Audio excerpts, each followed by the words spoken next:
우리 다 같이 히브리서 10장 37절에 있는 말씀을 같이 보실까요?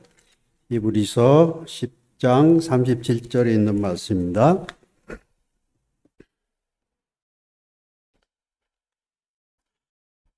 다 찾으셨습니까? 우리 같이 한번 읽어볼까요? 잠깐 후면 오시리가 오시리니 지체하지 아니하시리라. 여러분들 반갑고 감사드립니다. 요즘 장마가 시작이 되긴 됐는데 아직까지 그렇게 불편한 장마는 아닌 것 같아요. 그죠? 비도 오고 햇볕도 나고. 그런데 요즘 여름 감기가 굉장히 어렵습니다. 여러분들 감기 조심하시기 바랍니다. 특별히 연세 많으신 분들은 감기로 인해서 폐렴의 위험에 노출되지 않도록 여러분들 특별히 잘 관리해 주시기 바랍니다.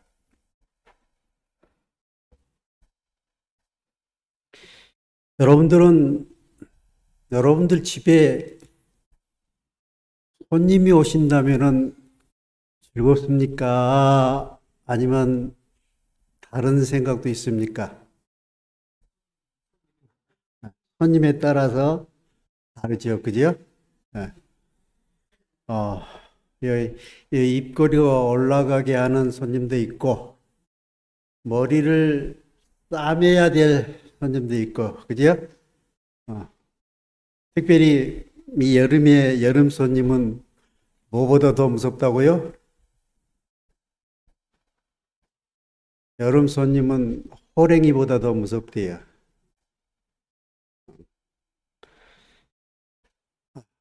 옛날에는 냉장고도 없고 뭐 음식을 특별히 저장해서 준비해야 될 그런 시설들이 없기 때문에 여름 손님이 호랑이보다 더 무섭다라고 하는. 요즘은 별로 그렇지 않죠? 뭐 냉장고도 있고 에어컨도 틀면 뭐 시원하고. 히브리 30장 37절에 보면은 잠깐 후면 오시리가 오시리니 지체하지 아니하시리라. 무슨 내용입니까? 예수 재림에 관한 성경기죠. 그죠? 네, 오늘 말씀의 제목이 예수의 재림입니다. 여러분들이 다 아시는 것처럼 우리는 예수의 재림을 고대하고 있고 또 나도 예수의 재림을 맞이하는 백성 중에 그 무리에 같이 있기를 원합니다. 우리의 소망이죠. 그죠? 우리의 어쩌면 가장 큰 소망이. 그런데 저는 오늘 여러분과 함께 우리가 예수의 재림이라고 하는 문제를 놓고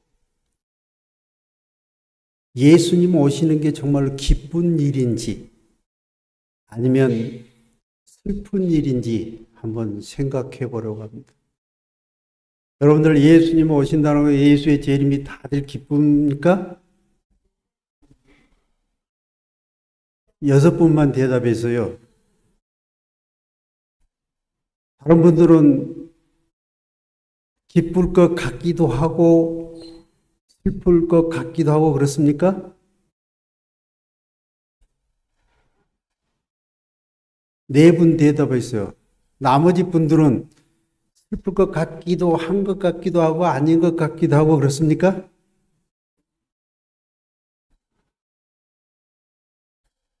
예수님이 뭐라 하셨어요? 양다리 걸치지 말라고 하셨죠. 이쪽이든 분명히 오늘날 택하라 라고 우리에게 말씀해 주셨어요.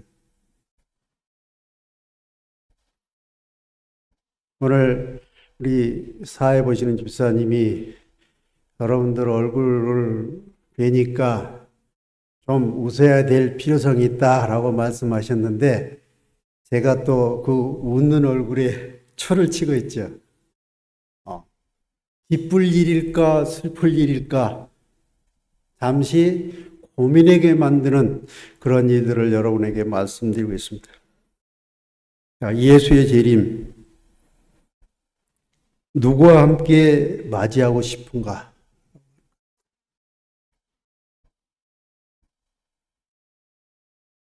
우리 제7안식일 예수 재림교 대총회장님이 로 출마하시는 분은 그냥 인기가 있다고 해서 내가 대총회장에 한번 헌신하고 내가 하겠습니다라고 해서 하는 게 아니고 3대에 걸쳐서 우리 제7일 안식일 예수 재림 교인의 가정에서 배출된 분이 자격이 주어진답니다. 그 얘기는 무슨 얘기입니까? 우리가 예수의 재림을 놓고 슬퍼해야 될 일인지 기뻐해야 될 일인지를 정말로 고민해야 할 필요가 있다라고 하는 것을 얘기해요. 저는 여러분들이 익히 아시는 성경의 말씀을 말씀드리기 위해서 저는 오늘 이 설교를 준비하지 않았습니다. 왜냐하면 여러분들은 성경에 있는 재림에 관한 내용들을 다 잘 아세요. 누군가에게 다 물어보면은 성경 말씀을 줄줄줄줄 그냥 외울 수 있는 그런 성경절들이 재림에 관한 성경절들입니다. 재림에 대해서 예수님께서 말씀하실 때에 이 땅의 종말과 예수의 재림의 연관성에 대해서 말씀해 주셨어요. 종말은 무엇을 의미합니까? 마지막을 의미하죠. 그죠? 이 땅의 마지막이 이르러 온다라고 하는 것입니다. 예수의 재림은.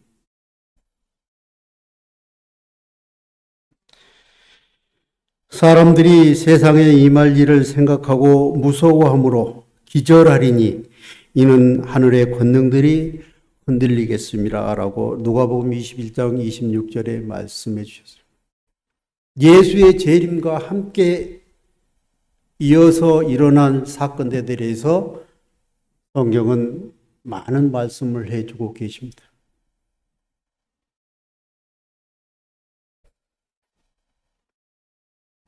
계시록 11장 18절에는 이방들이 분노하며 주의 진노가 임하여 죽은 자를 심판하시며 종 선지자들과 성도들과 또 물론 대소하고 주의 이름을 경외하는 자들에게 상 주시며 또 땅을 망하게 하는 자들을 멸망시키실 때로소이다라고 하더라라고. 이 성경 역시 마지막을 얘기하고 있습니다. 우리는 자주 이런 얘기를 하죠. 표로 예수님 오십니다. 준비합시다. 이 표가 뭐 잘못된 거 있습니까? 마땅히 우리가 해야 될 거죠. 우리 입으로 외치고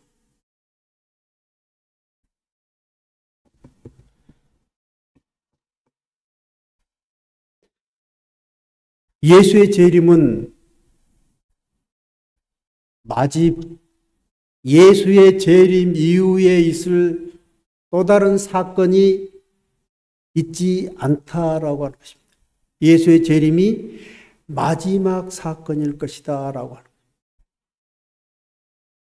그래서 우리가 뭔가를 해야 된다면 예수의 재림이 있기 전에 해야 된다라고 하는 것입니다.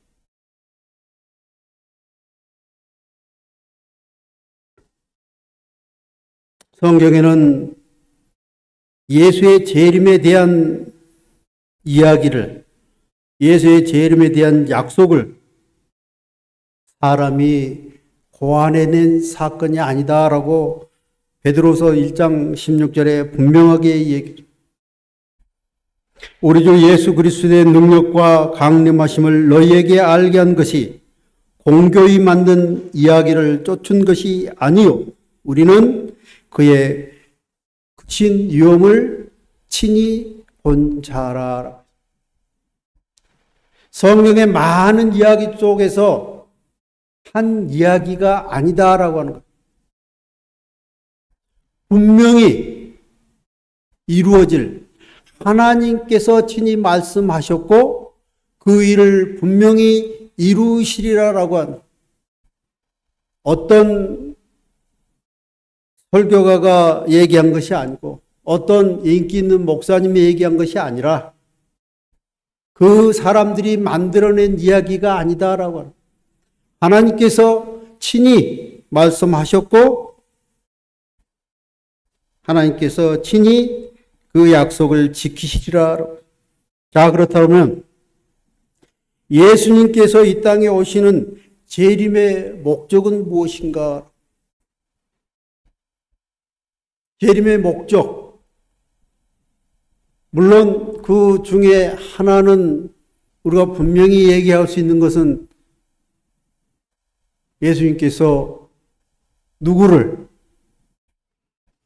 우리 김수환 장로님, 예수님께서 오시는 목적 중에 우리 장로님 데리러 오신다는 목적이 포함되어 있죠. 왜? 우리 모두를 데리러 오신다는 내용이 포함되어 있어요.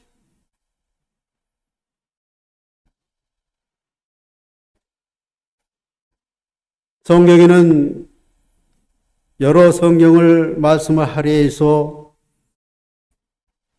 모든 질병을 고쳐주시기 위해서 오신다라고 목적 중에 한 가지를 말씀해 주고 계십니다.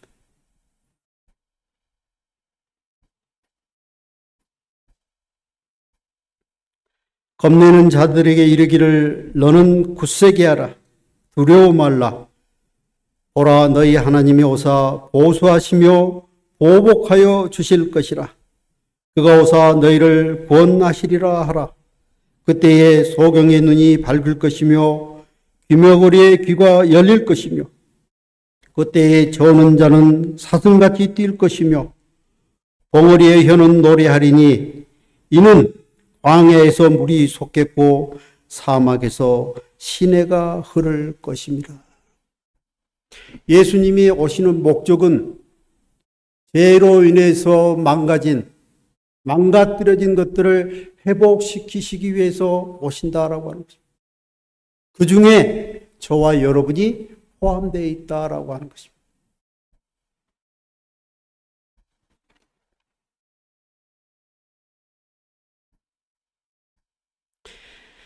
그리고 예수님께서 이 땅에 오시는 목적 중에 또 다른 하나는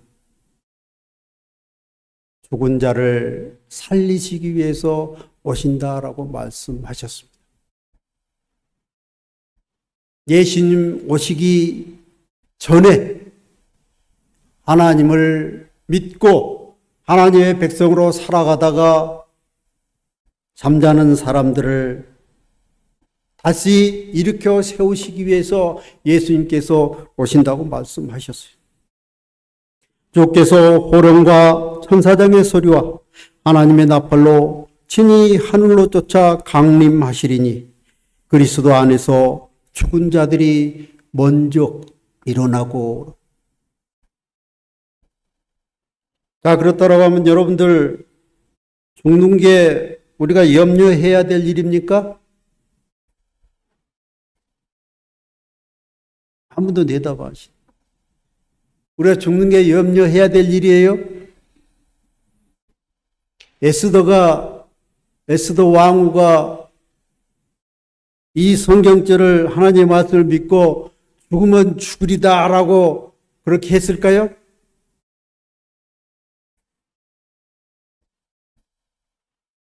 우리는 예수의 재림을 고대하며 분명히 오신다고 약속하신 그 말씀을 의지하면서 죽는 문제에 관해서 그렇게 자유롭지 못해요. 그죠? 죽는 문제에 예수님께서는 분명히 약속하셨음에도 불구하고 우리는 죽는 문제에 자유롭지 못하다라고. 그 얘기는 다른 말로 바꾸면 뭐예요? 예수님의 말씀을 100%다 믿지 못하고 있다라고 하는 말이 될 수 있을까요? 아니야, 그건 장로님 뭐 엉뚱한 소리 한다라고 하실지 모르겠지만은 사실이에요. 하나님의 말씀을 100%다 믿지 못하기 때문에 우리는 죽음이라고 하는 문제에 있어서 자유롭지 못하다.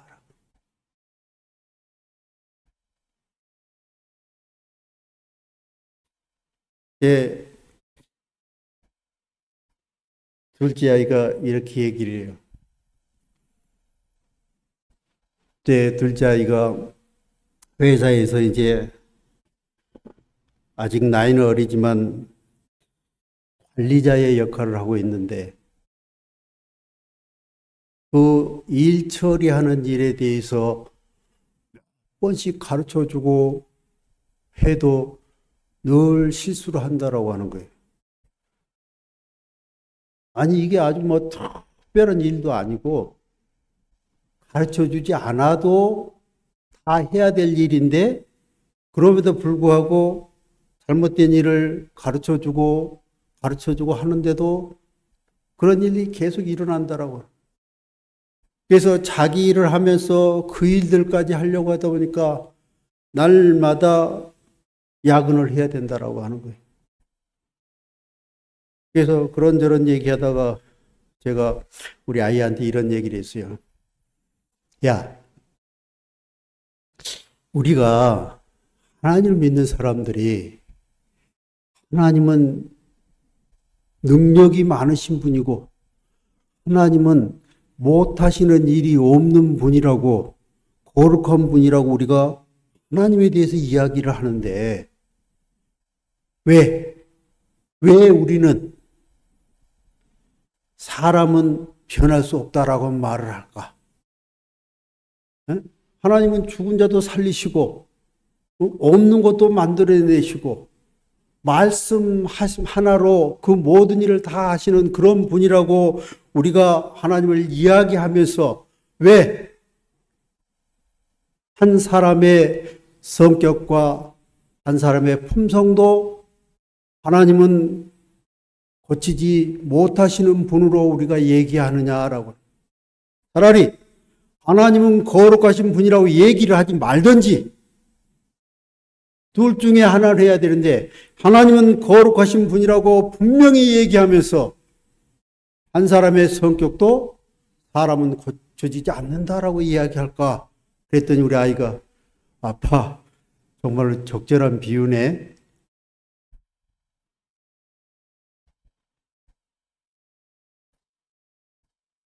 어쩌면 제가 말씀드린 게 어쩌면 우스갯소리 같기도 하겠지만은 우리는 하나님을 이야기할 때 정말로 우리가 하나님을 거룩하다고 해서 하나님이 거룩하신 분이 될까요? 우리가 거룩하지 않다고 말하지 않아도 하나님은 이미 거룩하신 분이에요. 우리가 하나님을 거룩하다라고 이야기했으면 내가 하나님의 은혜로 변화될 수 있음을 우리는 인정하고 믿어야 되는 것입니다. 그런데 하나님은 거룩하다고 이야기하면서 우리는 그렇게 하지 못하고 있다라고 하는 것. 어쩌면 우리가 이 문제를 그렇다고 제가 여러분들보다 막 뛰어나고 저는 뭐 완전하다 이런 얘기는 아닙니다. 지난 안식일에 교과 공부하면서 장로님은 집사님하고 관계가 항상 좋으시죠? 제가 뭐라 했을까요? 아니요. 한 3일간 보기 싫을 때도 있고 3일간 어디 뭐 오랫동안 갔다 오고 싶을 마음이 들 때도 있고 그래요.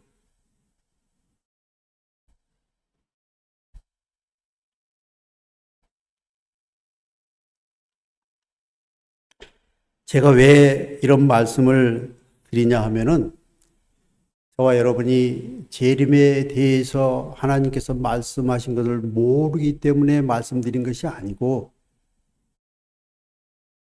제가 서두에 말씀드린 것처럼 예수님이 재림에 오시는 시간에 나는 누구와 함께 예수님의 재림을 맞이할 것인가? 예수님의 재림은 정말로 기쁜 일이 되는 일일까? 아니면 그 일이 슬픈 일이? 우리 개개인들이 그 문제에 대해서 좀 깊이 생각하고 우리의 재리를 맞는 우리 모두가 정말로 기쁨이 충만한 그런 백성들이 되기를 저는 간절히 소망하는 것입니다. 예수님은 이 땅에서 죽을 수밖에 없는 우리를 병을 다 고치시고 살리시고 하늘로 데려가기 위해서 오신다라고 예수님의 재림의 목적을 말씀하고 계십니다.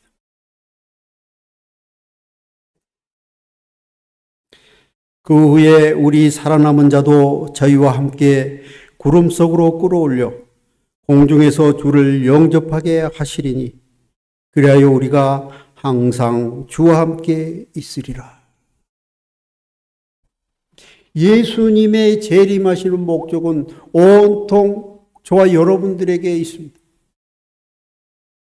다른 그 어떠한 일이 아니라 저와 여러분을 위해서 예수님은 오신다라고 말씀하고 계십니다. 그렇다라고 하면은 우리들은 누구와 함께 예수님의 재림을 맞이해야 될 것인가? 여러분들 누구와 함께 예수의 재림을 맞이했으면 좋겠습니까? 제일 먼저 내 사랑하는 가족, 그죠? 부모, 형제, 자녀, 그리고 이웃으로 이렇게 넓혀 나가는 그러한 일들을 우리는 생각할 것입니다. 어쩌면 이 땅에서 제일 슬픔, 예수의 재림을 맞이하지만 마음에 온전히 기쁘지 못한 한 사람이 있다면 그 사람은 어쩌면 나일 수도 있다라고 합니다.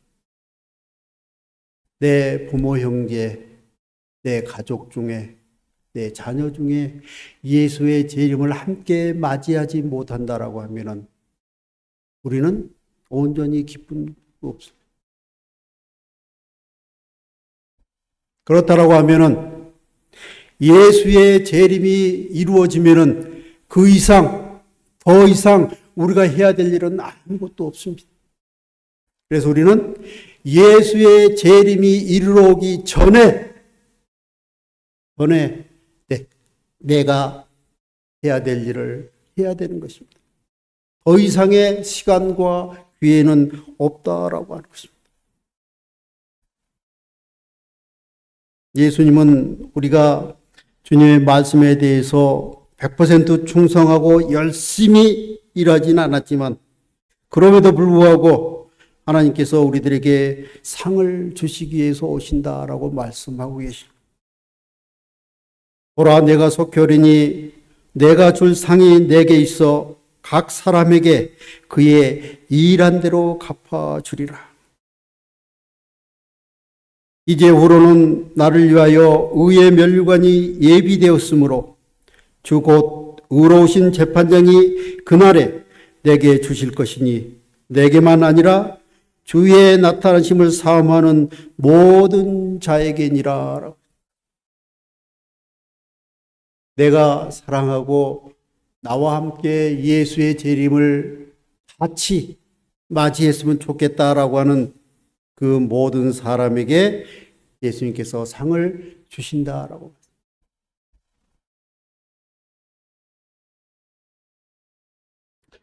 공의로우신 재판장 곧 당신께서 나타나셔서 산자와 죽은 자를 심판하실 예수 그리스도를 가리킨다. 구원의 계획은 죄인을 구원하고 하나님의 품성과 지혜를 옹호하기 위해 고안되었다. 죄와 죄인들을 위해 하나님이 마침내 마지막 판결을 선언할 때에 구원의 계획과 하나님의 품성은 의로운 것으로 확증될 것이다. 비록 바울은 지상의 재판관들에게 불공정한 재판을 받았으나 하나님은 결코 실수하지 않을 것을 확신하였다.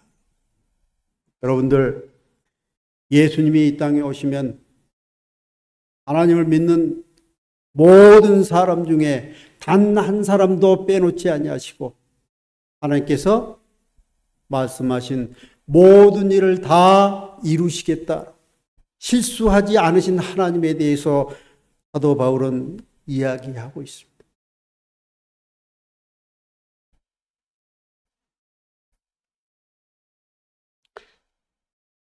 사랑하는 성도 여러분, 예수님은 어느 날 갑자기 몇몇 사람을 위해서 오시지 않습니다. 예수님은 죄인이든 의인이든 모든 사람이 다 볼 수 있도록 오신다라고. 예수님은 당신께서 말씀하신 그 말씀을 분명히 이루신 것을 모든 사람이 볼 수 있도록 하시겠다라고 하셨어요. 그런데 우리에게 긴장하고 염려해야 될 재림에 관한 말씀이 또 있죠. 어떤 말씀입니까? 여러분들 염려하고 우리가 주의하고 생각해야 될 예수님께서 재림에 관해서 말씀하실 때에 어떤 말씀이 또 있습니까? 우리가 전혀 생각지 못한 그때에 오시리라. 이건 무슨 얘기입니까? 우리가 준비하고 예비해야 된다라고 하는 것을 이야기하고 있습니다.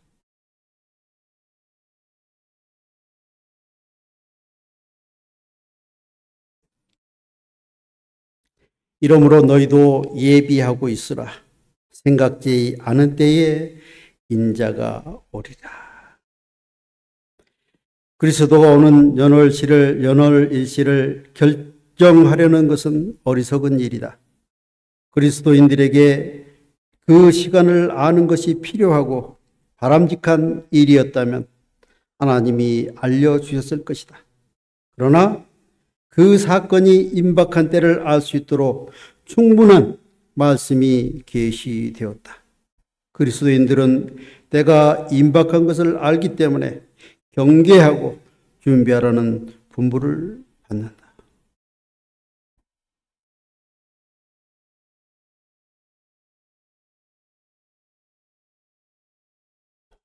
우리 남진아 학생이 아주 설교를 아주 귀담아 듣고 있는데, 우리 진아는 예수의 재림을 누구누구하고 맞이했으면 좋겠어요. 가족들, 할머니, 할아버지, 또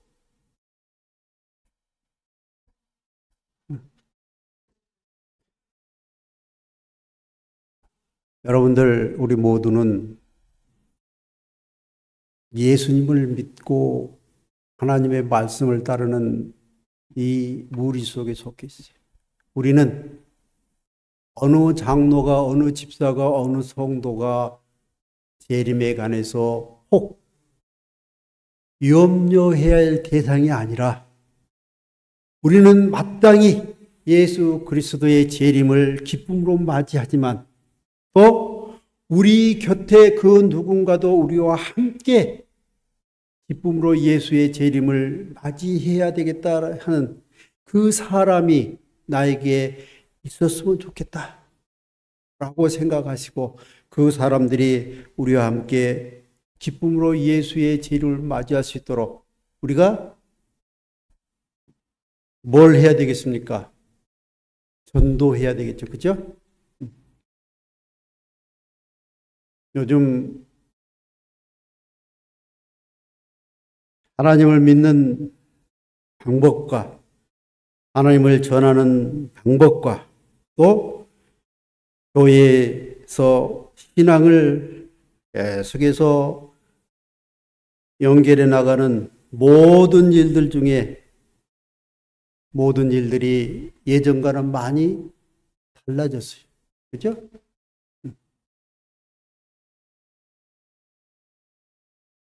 그럼에도 우리 문막중앙교회 중에 참 좋은 일 중에 하나는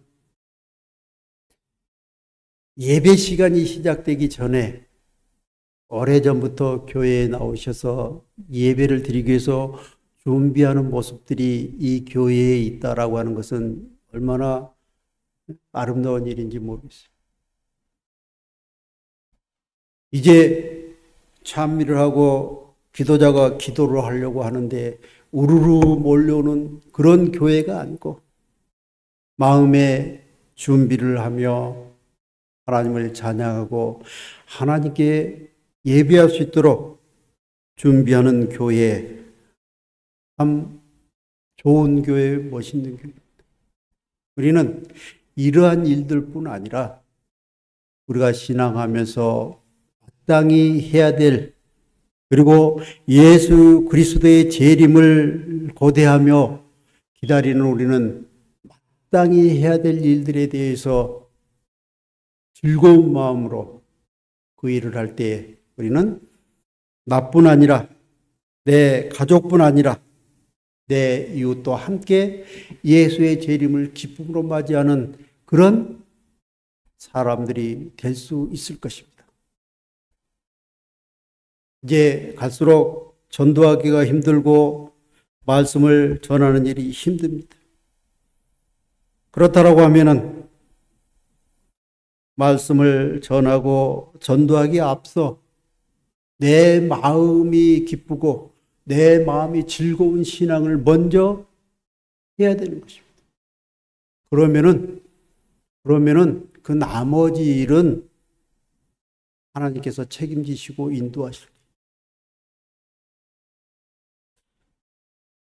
전정권 목사님이 신학교를 졸업하고 이제 전도사로 이렇게 파견이 되어서 전라도 광주에 교회에 부임을 해서 그곳에서 처음 목회를 시작하실 때에 광주에 제일 번화가가 금남로라고 충장로와 금남로라고 하는 어쩌면 서울 명동과 같은 그런 거리입니다. 그곳에 이렇게 휴일이 되고 하면은 목사님이 그때는 전도사님이죠. 전도사님이 이 딸의 손을 잡고 두 양반이 딸의 손을 잡고 그 거리를 이렇게 다니셨다고 그래요. 그런데 어느 날 어떤 사람이 교회를 찾아왔는데 이분이 뭐 전도지를 받거나 뭐 누구에 의해서 오신 분이 아니고 나중에 알아봤더니 목사님이 사모님과 딸과 셋이서 걸어가는 그 모습이 너무나 인상적이고 아름다워서 저 사람들은 도대체 뭐 하는 사람들인가? 라고 어떻게 알아서 보니까 교회에 다니시는 분이었다라고 하는 사실을 알고 그분이 그 교회에 나왔다라고 하는, 우리가 이 목사님처럼 그렇게 아름다운 사람까지는 못 된다 할지라도 우리가 하나님을 믿고 신앙생활하는 가운데 우리 자신이 정말로 교회 오는 것이 기쁘고 성도들 만나는 일이 정말로 기쁘고 교회에서 서로 사귀는 일이 기쁘고 교회에서 있는 시간이 기쁨, 이렇게 우리의 모습들이 변해간다면 아마 또 다른 그런 분이 우리 교회에 오지 않을까, 저는 그렇게 생각합니다. 여러분들, 우리 자신이 정말로 교회에 오고 하나님을 믿는 일이 정말로 기쁘기 때문에 신앙하는 그런 신앙인들이 다 되었으면 좋겠습니다. 저를 포함해서. 제가 웃으려고 굉장히 노력을 많이 합니다. 집에서 있을 때 거울을 보고 웃고 그래요. 옛날에는 혼자 웃으면 실없는 사람이라고 그랬죠. 정신 나간 사람이라고. 우리 교회에서 가장 크게 웃는 사람이 누굽니까? 김영희. 우리 그 집사님처럼 크게 웃지는 못한다 할지라도, 소리내어 웃지는 않는다 할지라도, 우리 교회에 오는 날, 교회에 와서만큼이라도 우리가 웃을 수 있는 그런 우리의 마음의 여유와 하나님의 은혜에 감사하는 그런 우리로 변해간다라고 하면은 우리에게 또 다른 예수님 재림시에 또 다른 사람과 함께 우리는 손잡고 기쁨으로 예수님을 맞이할 수 있게 될 것입니다. 여러분들, 우리는 예수의 재림이 두려운 일도 아니요, 무서운 일도 아닌 것입니다. 우리가 얼마든지 기쁨으로 예수의 재림을 맞이할 수 있는 그런 우리로 만들어갈 수 있는 것입니다. 왜 그렇습니까?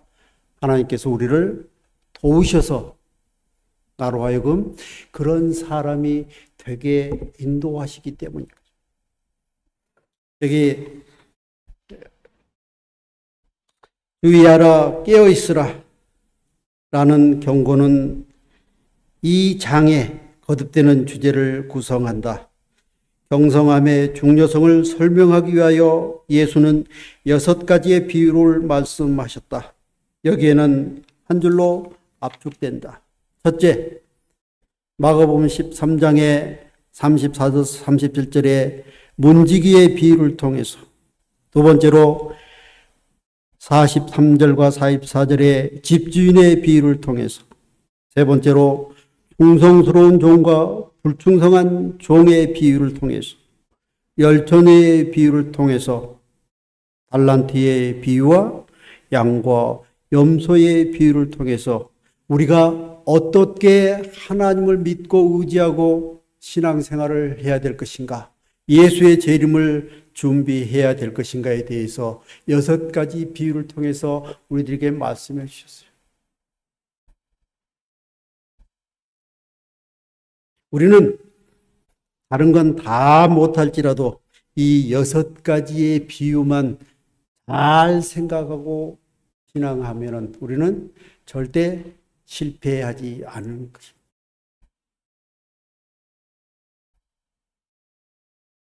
만약에 하나님께서 10가지 하라고 했으면 좀 힘들 건데, 다행히 6가지만 너희들이 잊지 말고 생각하고 살아라 라고 해서 하나님께 감사합니까? 6가지만 잘 하면은, 그것만 잊지 않고 너희가 생각하면은 예수님의 재림은 우리의 기쁨의 잔치요, 기쁨의 시간이요, 우리가 하나님을 온전히 목놓아 찬양하는 그러한 커다란 사건이 될 것입니다. 그리스도인들은 나태한 마음으로 그리스도의 오심을 기다려서는 안 된다. 그들은 깨어 기다리며 진리에 순종함으로써 자신들의 영혼을 정결케 하는 일에 부지런하고 또 남을 위하여 일하는 데에 열심을 내야 한다.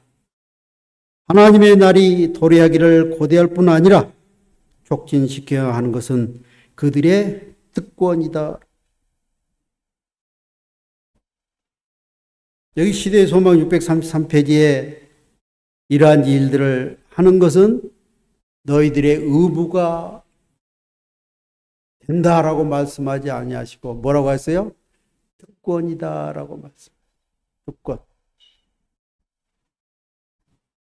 재림을 준비하는 일, 함께 기뻐해야 될 사람을 찾는 일, 이것은 온전히 저와 여러분에게 해당되는 일입니다.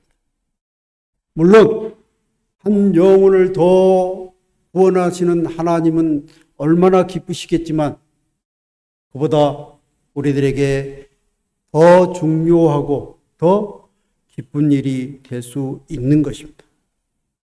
사랑하는 성도 여러분, 내 가족만이 아니라 내 부모 형제만이 아니라 내 자식만이 아니라 우리와 함께 예수 그리스도의 재림을 기쁨으로 맞이할 수 있는 많은 무리들을 만드는 저와 여러분이 되시길 바라면서 말씀을 마치겠습니다.